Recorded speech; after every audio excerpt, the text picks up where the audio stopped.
Bonjour à tous!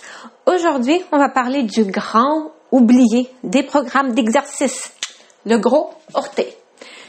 En effet, les gros orteils sont très souvent confinés dans les chaussures et ce, entre autres, quand on va aller faire des activités sportives, que ce soit dans une salle de sport ou quand on va aller marcher, courir, les gros orteils seront souvent confinés dans les chaussures qui seront parfois aussi même un petit peu trop rigides. Or, c'est très important de spécifiquement aussi travailler notre gros orteil. Puis, je vais vous expliquer dans cette vidéo pourquoi.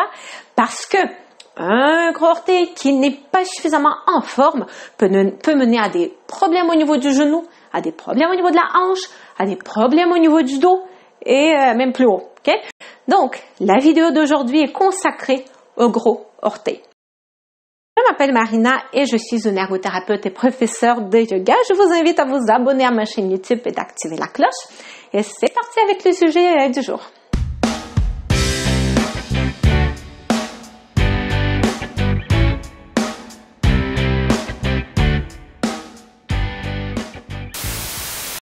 Alors, pourquoi le gros orteil est si important pour prévenir, entre autres, les douleurs au niveau du dos ou pour mieux gérer les douleurs au niveau du dos quand on en présente déjà?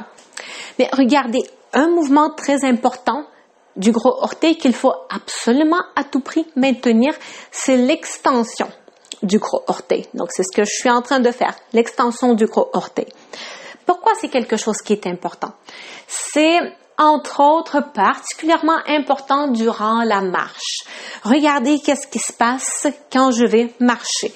Quand je fais mon pas, là, ce moment où le talon de mon pied qui est derrière se décolle et je me retrouve spécifiquement en appui sur mon premier orteil, sur les 3 premiers orteils, en fait, ok? Mais évidemment, c'est le premier orteil qui est le plus important. C'est sur lui que repose le plus de poids. Voilà. Donc ensuite, je vais continuer à déambuler un peu de cette façon-là. Okay? Donc, c'est de cette façon que le gros orteil participe d'une façon très importante à la marche. Qu'est-ce qui arrive quand on n'a pas suffisamment d'extension au niveau de notre gros orteil? Ça peut complètement modifier notre patron de marche. Par exemple, une compensation qu'on va voir souvent, c'est au lieu de faire le mouvement tout droit, donc au lieu que le pied reste comme ça ici, soit dans l'axe, ce que mon pied va avoir tendance à faire, c'est ça ici. Vous voyez, je vais tourner un petit peu mon pied vers l'extérieur. De cette façon, l'extension, donc ça, c'est quelque chose qui nécessite moins d'extension au niveau du gros orteil, au niveau de la cheville aussi par ailleurs. Hein? Même pour la cheville, ça, c'est quelque chose qui est plus facile que ça ici, qui demande un peu plus d'extension de la cheville. Mais bref, si je reviens au gros orteil, vous voyez, hop, donc, quand on va présenter un problème au niveau du gros orteil, c'est ça qu'on va observer. Des petites déformations, des compensations à la marche. Parfois, ça peut être d'un côté, parfois, ça peut être des deux côtés. Pourquoi c'est quelque chose qui est mauvais pour notre posture et pour notre corps? C'est quoi l'impact de ça sur nos genoux, sur nos hanches et sur notre dos? Parce que progressivement, plus je vais faire ce type de mouvement à la marche, vous voyez, quand je fais ça, mon pied tombe vers l'intérieur. Mon pied fait ce qu'on appelle le mouvement de pronation. Donc, progressivement, mon pied va devenir de plus en plus en pronation. Et vous voyez qu'est-ce qui se passe quand j'ai mon pied qui est en pronation? Ah, j'ai mon genou qui rentre vers l'intérieur. Et ça, c'est quelque chose aussi qui amène ma hanche à l'intérieur. Donc, c'est quelque chose qui peut créer une asymétrie au niveau de votre bassin aussi. Et ça, le lien se fait assez facilement entre les déformations au niveau du bassin et les problèmes au niveau du dos. Okay? Et même si je fais ça au niveau des 2 pieds, okay? Si la pronation se fait au niveau de mes 2 pieds, une fois de plus, mes genoux se retrouvent vers l'intérieur et ça, c'est quelque chose qui va accentuer la cambrure de mon bas du dos. Donc, une fois de plus, les pieds en pronation, souvent, dans beaucoup de situations, c'est quelque chose qui va contribuer à une hyperlordose. Et on sait qu'une hyperlordose, souvent, c'est quelque chose qui contribue d'une façon assez importante aux douleurs, à développer les douleurs au niveau du dos. Donc voilà, c'est pour ça que les gros orteils sont particulièrement importants. Comment on va travailler les gros orteils? Mais écoutez, en vrai, c'est quelque chose qui n'est pas très difficile à intégrer dans les programmes d'exercice à condition qu'on travaille les pieds nus. Okay? Donc, parmi les exercices ou les postures de yoga, je vais vous donner quelques exemples qui permettront de travailler au niveau du gros orteil. On a par exemple la fente active. Donc, la fente active, c'est quelque chose qui ressemble à ça ici. Vous voyez, je suis en appui sur mes orteils, donc autant ma cheville, mais aussi mes gros orteils sont en train de travailler.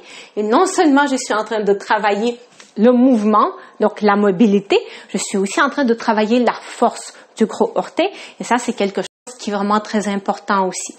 Donc, une fente active, ça peut être une très bonne posture à travailler. Si la fente active, c'est quelque chose qui est trop difficile pour nous, juste travailler quelque chose d'un petit peu plus haut, juste dans cette position. Regardez. Donc là, mes genoux sont beaucoup moins fléchis.